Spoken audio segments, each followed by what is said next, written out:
Welcome, ladies and gentlemen, to Carmine's Arena, a cultural gourmet of information, if you will, a feast for your mind and soul. And now, without further delay, the man, the myth, the maestro, Carmine Arena. Greetings and welcome once again to Carmine's Arena, site of contest and conflict, venue for and of resolution. Resolution in terms of focus, remedy, and commitment, both yours and mine, to the preservation, the propagation, and indeed the celebration of Western civilization. Patience is a difficult virtue to master, for from childhood, when tantrums rule doting, pansy parents, patience looks better on mom and dad than on poor little baby pro tem, right up to baby stratagems post-mortem. Such be my theorem. To pay it any mind is indeed asinine for said kind of parents, ever to be sidelined and eternally whined about their little valentines.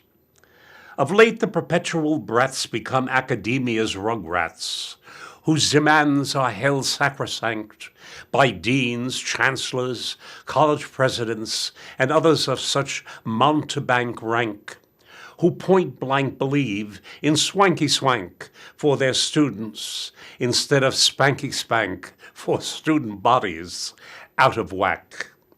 Thus patience loses its panache, and soon forgot, if ever learned at all, is the Latin motto, sic parvis magna, greatness from small beginnings.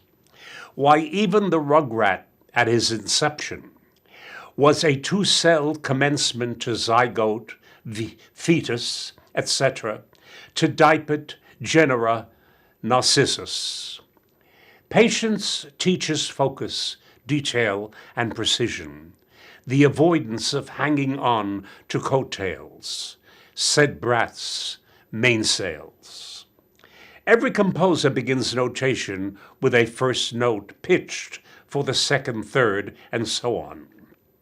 Every painter starts off with one stroke of his brush, the sculptor with the first chiseled chip of marble. These are patiently continued until we hear composition in sound and or see tinted or stone shapes which later grow renowned. It took God himself to create the earth 6 full days, resting on the 7th. A novel is created beginning with a well-chosen sentence, but a novel and or play is at very first begun with a plot from out the imagination's open spigot, drop by drop. Whereas tantrums be the wrong curriculum for naught but humdrum asylum, and its babbled bunkum, plop by plop. Since impatience is catered to by nudnik parents, we should instead instruct all would-be parents double quick how to keep a child from becoming maverick, perhaps with a broomstick rather than fiddlesticks. Spanking can create the learned bottom of wisdom. Thy rod and thy staff, they comfort me, and spare me from serfdom to tantrum and its harum-scarum hokum. Thinking and arguing otherwise is morally unwise. In conquering a difficult piano composition, yours truly would slowly advance by fondling each phrase with thought and by transport, for patience was my cohort, who allowed me thereafter to disport with uncontested personal support in the proper tempo right up to presto, accelerando, and prestissimo, which must yet remain as pellucid as precipitous. Yes, greatness from small things immediately calls to mind miniatures, the likes of Chopin piano preludes, and lest we forget Schumann's pithy carnival depictions in music. They are breathtaking accomplishments of literary sonics. Then, too, there's that prayer bead carved in wood, depicting the adoration of the Magi and the crucifixion, given as a gift by J. Pierpont Morgan to the cloisters in New York. This miniature is carved with astonishing patient detail, minute focus and precision, created with the help of a magnifying lens.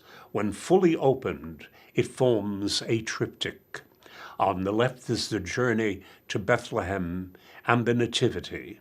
In the center is the journey of the Magi, complete with horses and camels, followed by the adoration of the baby Jesus and offering of gifts. And on the right is the presentation of the child in the Temple of Jerusalem. The Latin inscription is the text of Psalm 71, verse 10, which refers to the kings of Arabia and is associated by Christians with the Magi. Adam and Eve appear on the outside of the wings of this carved rosary bead. The crucifixion of Jesus occupies the lower half of the bead. Do yourselves a favor and visit the Metropolitan Museum's cloisters in Fort Tryon Park. It's another world of masterpieces that were created for the greater glory of the Almighty and were humbly to remain anonymous, utterly unsigned, yet never to be posthumous, but remaining wondrous. Capitalism, in very fact, is the greatness of small beginnings, which steadily grow to clone success of asset and high-stepping precepts. No economic philosophy can surpass it, whereas the philosophy of the left is sophistry beset by enslaving the working class for the benefit of entitlement sinnings and unearned winnings, which care little for small beginnings, but long for government overtime innings and media spinnings, for foe and phony victims forever skimming the cream for their leftist team. Yes, my friends, capitalism is the pearl in the oyster, retrieved following a deep dive, which one day gives us Rockefeller's gift of the cloisters and J. Pierpont Morgan's carved marvel of a boxwood prayer bead, which is an artisan's gospel truth to tell. Why, hell itself is by God's spell repelled. From earth the devil's propelled. The rosary bead I've described is a miracle of miniaturization, and well worth a visit just for itself alone. It's dated early 16th century for a Netherlandish culture, and its medium is boxwood. Yes, do not visit this hidden museum in New York would be a mistake. You will be mesmerized by its gardens, galleries, and chapel in Washington Heights. Thank God for America's philanthropist. Rockefeller gave the land for the cloisters to the Met Museum, land that looks across to the Jersey Palisades. He also bought so that the view from the cloisters would remain pristine and free from commercial signage. Thus, here we had in Rockefeller and his colleagues in philanthropy exemplars of American capitalism at its very best. What also have small beginnings, let's see.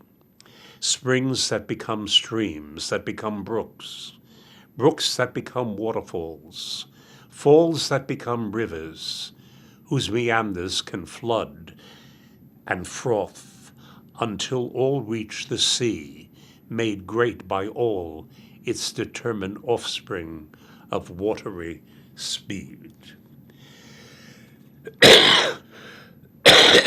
Excuse me, my allergies again. Think of great cities, which began as trading posts to become towns and hamlets, and skyscrapers, precincts of legendary majesty and ever-unfolding history. Then, of course, lest we forget childhood's prodigies, who grow to become icons and effigies, civilization's trophies, ever deserving of apostrophes offered up to God and his angels' galaxies. However, with prodigies, we must be attentive and careful, since music itself masterfully sets up false resolutions before the edified dawning of authentic enlightenment caresses one's ears. But coddled prodigies and brats are of an ilk whereat youth deceives itself on borrowed time, sans resolution, nor resolve.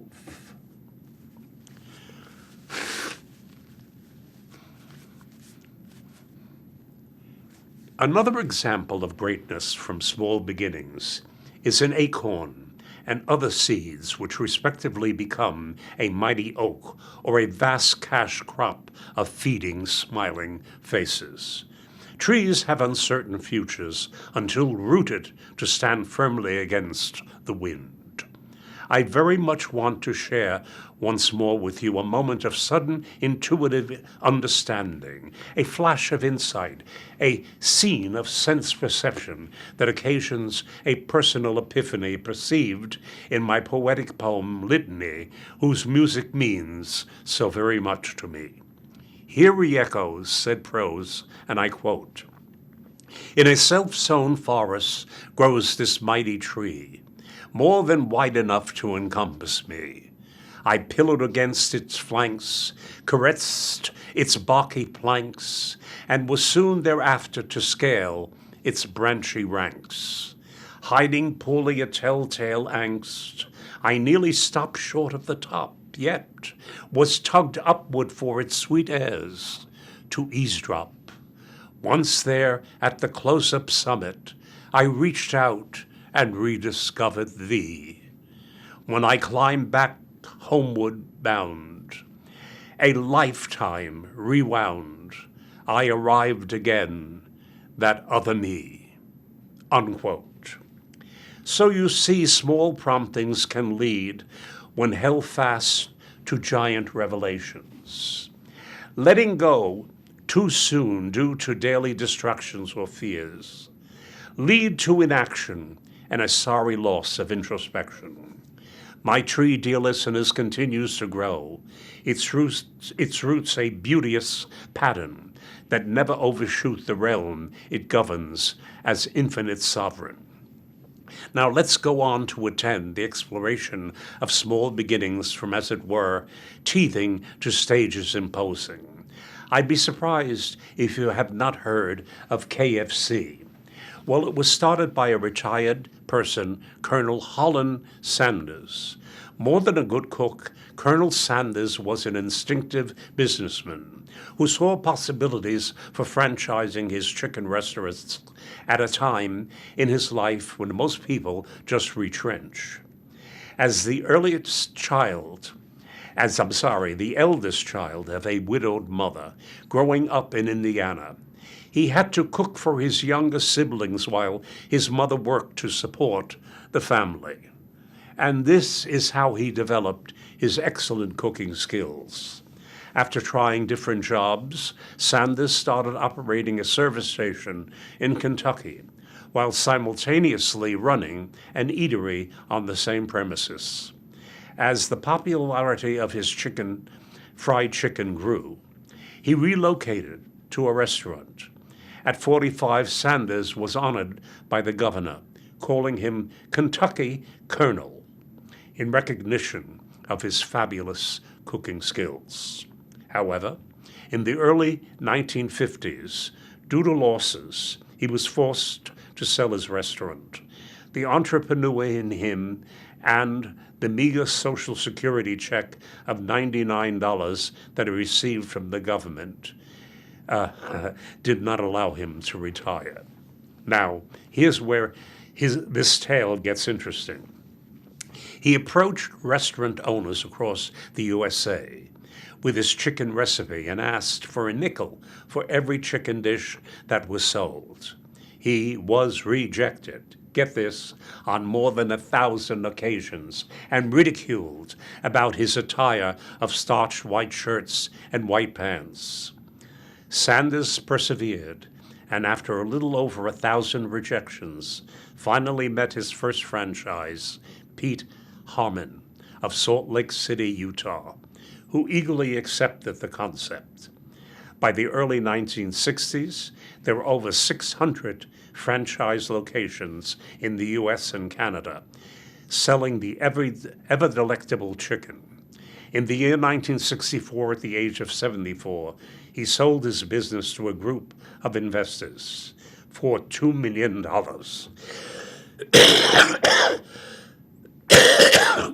Excuse me. $2 million. Just imagine what that can buy in the 1960s. The franchise has since been sold 3 more times and continues to be a well-known, successful business venture, become a staple. How's that for something that started small? This entire tale shows the advantage of capitalist undertakings as opposed to awaiting entitlement, which when, and if achieved, keeps you in lockstep with all your fellow inepts and schleps ever bereft. Beyond small is tiny, which makes my argument even bigger. I'm thinking of the great shape one's body encapsulates by the small act of popping daily supplements, not to mention probiotics, which are tiny pills which flood our now awakened immune system. Glorious, is it not? Great health from billions of good bacteria we never see. They're too small for the naked eye. The immune system, may I remind you, is our body's sovereignty, hating all foreign undocumented smuggling from invading what easily becomes a terror-stricken entity, occupied, mortified, till ossified. Perhaps our left-wing invitees to our national sovereignty might pay strict heed before we're left with reopened bleed from parasites who'll drain us white from rabid backbites unto lockjaw censored seesaw. Then there are great popular books which start with small notes jotted on small cards. Such a book, and one to read, was written in 1936 and is still being published. And that is Dale Carnegie's How to Win Friends and Influence People. Yes, a tiny bit of the positive is indeed inventive. One starts building a home, a temple, a cathedral, and yes, a skyscraper, starting with the use of a simple handheld plumb line, a plumb line stream from which hangs a weight that has first studied blueprints that lie below us on a draftsman's table. Today, a draft, tomorrow, architecture, a king's craft. These buildings we later visit to inhabit for just a few hours to improve our heavenward outlook. Improvement from learning how to get rid of or get out of our own way. Stop our sinning, which forms a pigskin's ego that could have shamed a pharaoh. Instead, commence winning. I am here reminded of an African chieftain, beloved by his severely impoverished tribe fallen on bad times. An American humanitarian asked a chief how they with so little appear happy.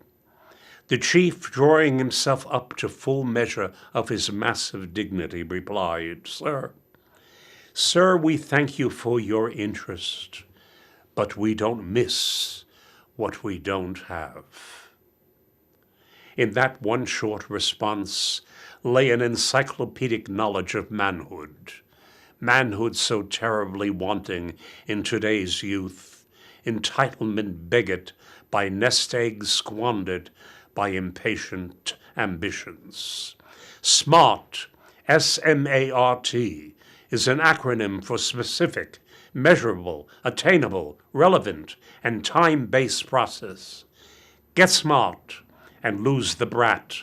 Brat, which is my acronym for boob, rascal, abysmal, and tempest-tossed rugrat. Foursquare, indivisible. And that's that. In math, greatness from small things is indelibly expressed by the integer 0. Its role is manifold by itself.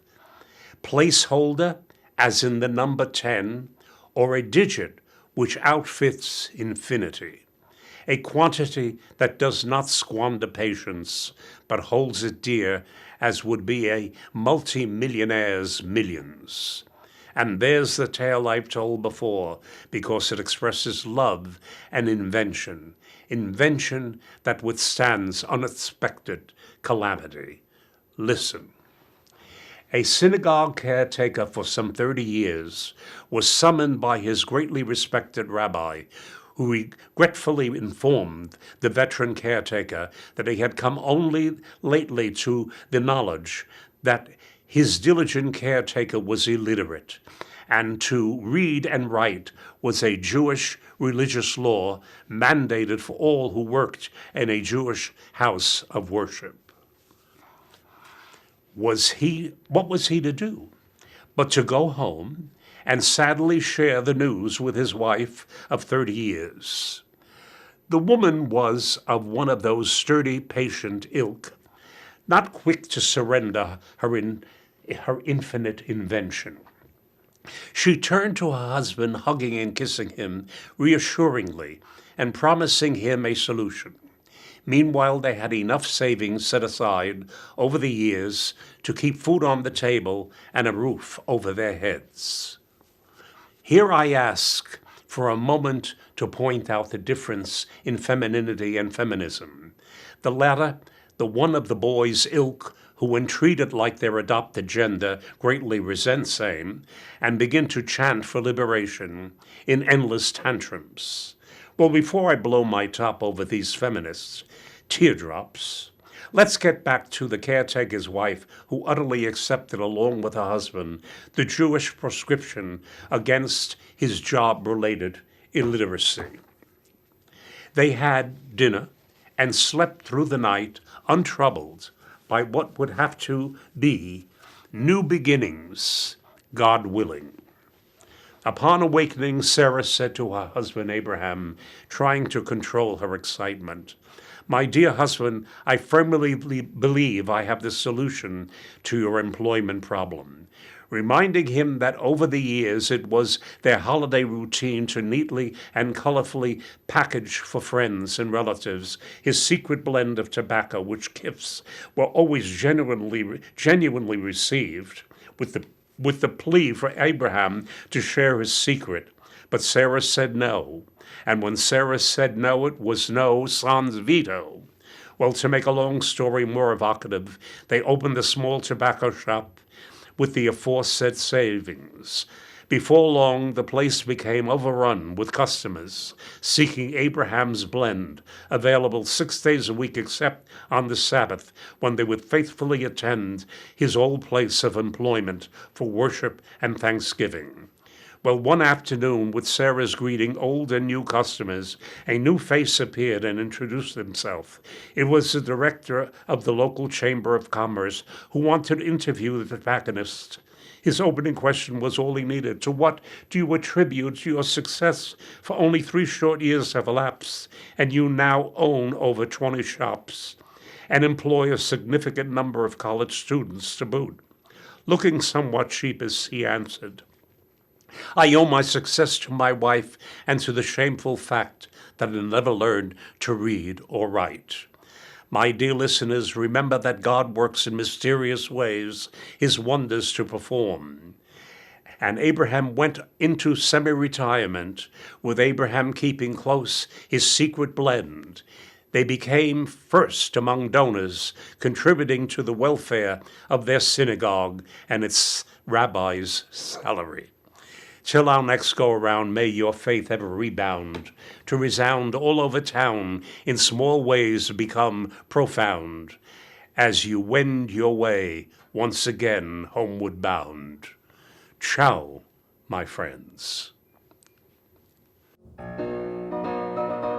If you have any comments or other remarks, and that I perhaps could even read on some of these broadcasts, please do not hesitate to write to me, Carmine Arena, P.O. Box 1029, Larchmont, New York 10538.